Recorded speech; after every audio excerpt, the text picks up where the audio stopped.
I still remember the exact tone of her voice. Not just the words, but the sound of them. Sharp. Final. Like a gavel hitting the wood. "No intimacy for a month," she shouted. She stood at the foot of our bed, arms crossed like she was delivering a punishment. Not a conversation. Not a compromise.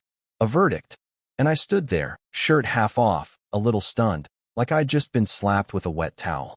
I didn't say anything. Just nodded once, slow, like my brain was still buffering. And then I ghosted. Not in the childish, vengeful kind of way. I didn't pack a bag and run. I didn't slam the door or peel out of the driveway. No. I ghosted in the slow, suffocating way a man ghosts when he's been made to feel like a stranger in his own home. I stopped showing up emotionally. Stopped reaching for her hand when we walked through the store. Stopped kissing her neck in the mornings. Stopped texting her dumb little jokes from work like I used to. I shut off the part of me that used to ache for her, long before she ever said those words. But those words, they were just the spark that finally lit the wick. Let me back up.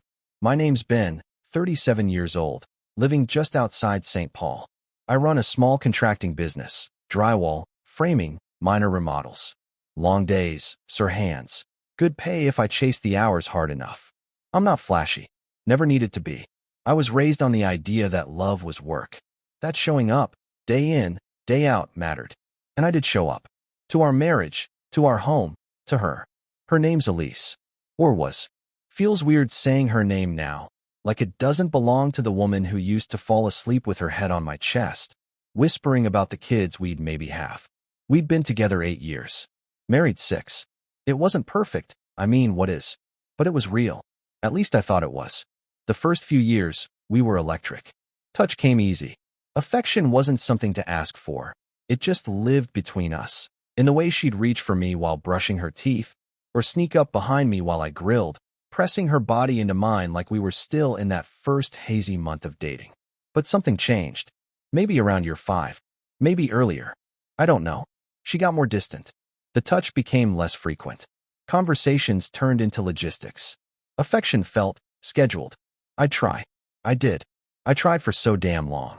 I'd come home from jobs with flowers. I'd cook. I'd plan nights out. Even got theater tickets once, which I hate. But she loved. And for a while, I thought she was just tired. Work had her stressed, family stuff was heavy, and yeah, sex dips in marriage. Everyone says that. But then came the rules. The new boundaries. No touching when I'm reading. No sex this week. I've got a lot on my mind. Don't start anything tonight. I'm bloated. They always sounded reasonable. Like little things. One at a time, they're easy to excuse. But when those little things stack up into months without connection, they stop sounding reasonable. They start sounding like rejection.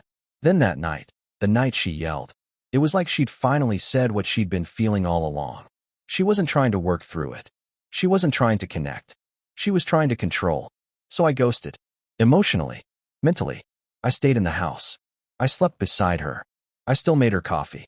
But I stopped trying to climb the wall she built. I just let her keep building it. And for the first few days, she didn't notice. She was too wrapped up in her own thing. Then about a week in, she asked, "You're quiet lately. Everything okay?" I shrugged. "I'm fine." She didn't ask again. Not for a while. We became roommates. Ships in the night. Shared a fridge, a mortgage, a bed. But we were strangers again. And man, let me tell you something. It's a special kind of pain to lay next to someone you used to crave, who now won't even meet your eyes. And I know what someone might say reading this. It's just sex, grow up. But it's not. It's never just sex. It's about feeling seen, desired, like your presence still ignites something in the other person. Like you matter. That month crawled by. I worked longer hours. Hit the gym more. Sat in the truck longer before coming inside. She was always on her phone, watching shows I didn't recognize, laughing at texts that didn't come from me. At night, we'd lay there, 2 feet apart in bed, and I'd stare at the ceiling, wondering how we got here. Then, like a switch flipped, she changed. Day 31. Literally. I remember the calendar because I was marking down the days. Not out of spite.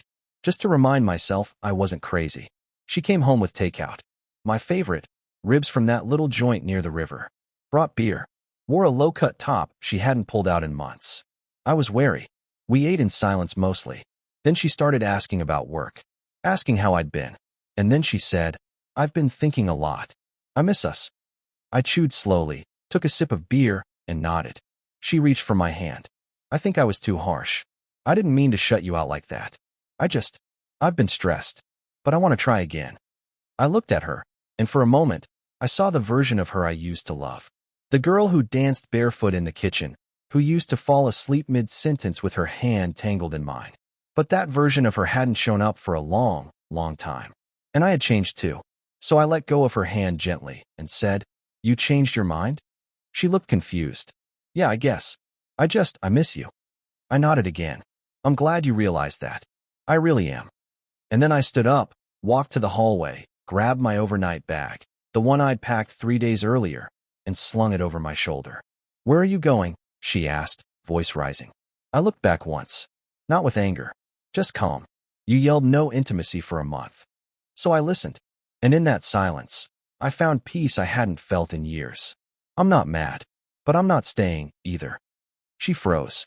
"I begged for connection," I said quietly. "For months. I reached for you. Again and again. And every time, you turned your back. So now, I'm doing the same." And with that, I walked out. She called that night. I didn't answer. She texted. I left it on read. The next morning, voicemail. I didn't mean it. I was scared. "I miss you. Please come home." But I didn't. I drove north. Checked into a little cabin I found on a last-minute rental site.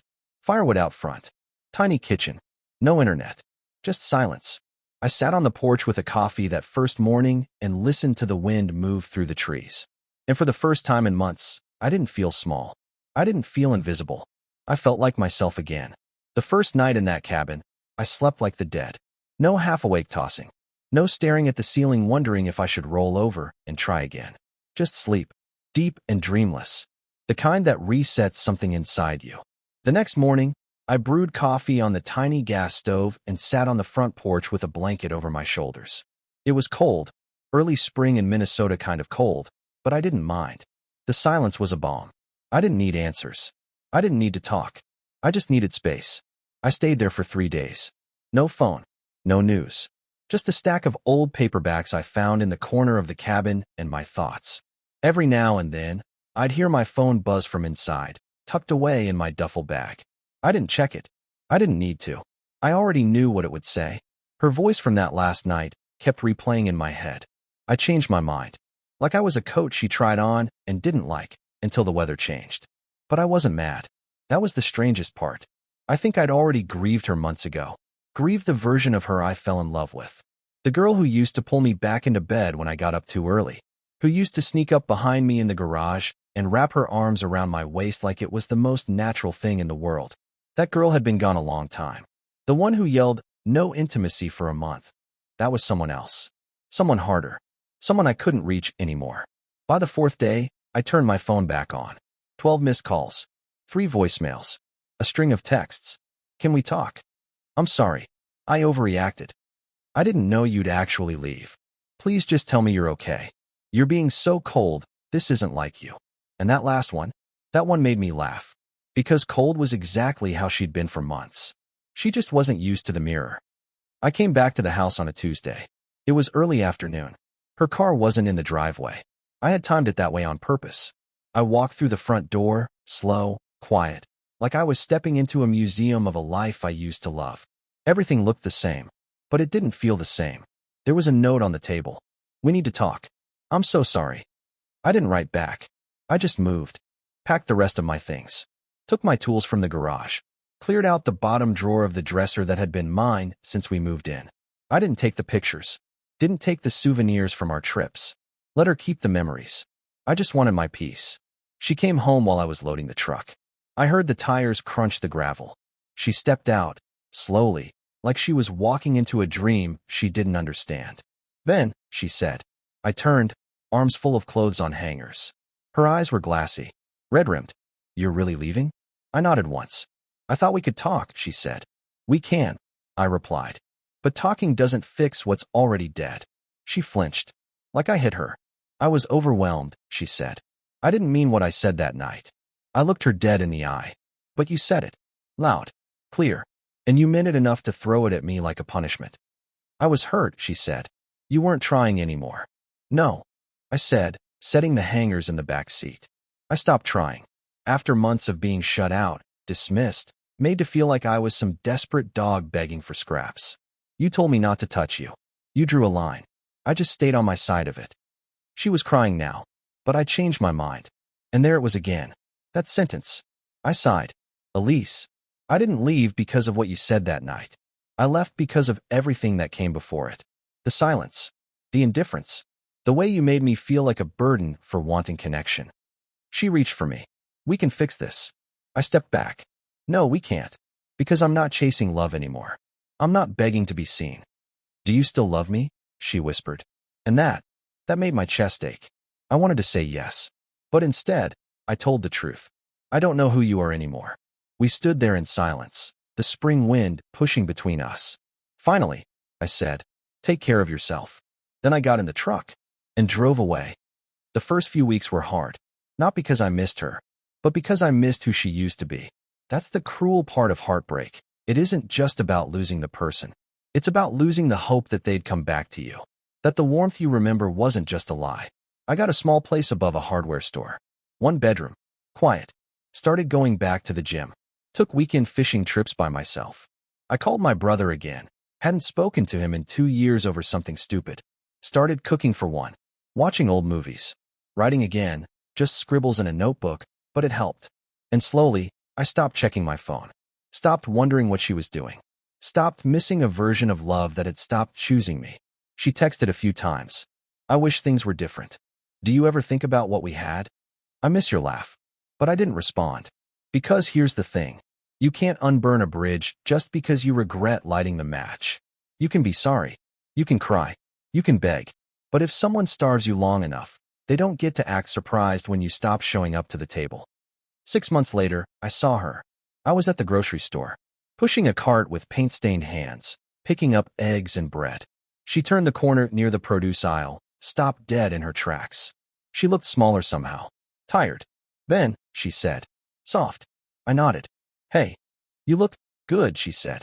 Thanks. Awkward pause. Then she said, I still think about you. I nodded again. I hope you're doing okay. She swallowed hard. Do you hate me? That caught me off guard. I looked at her, really looked, and said, no, I don't hate you. I just finally learned how to love myself more than someone who didn't want me. She blinked, then nodded, slowly. I'm sorry, she said. I smiled just a little. I know. And then I pushed the cart past her. Didn't look back. Because some goodbyes don't come with fireworks. Some come with silence. And peace. And knowing you finally walked away from someone who only changed their mind once you stopped begging to matter.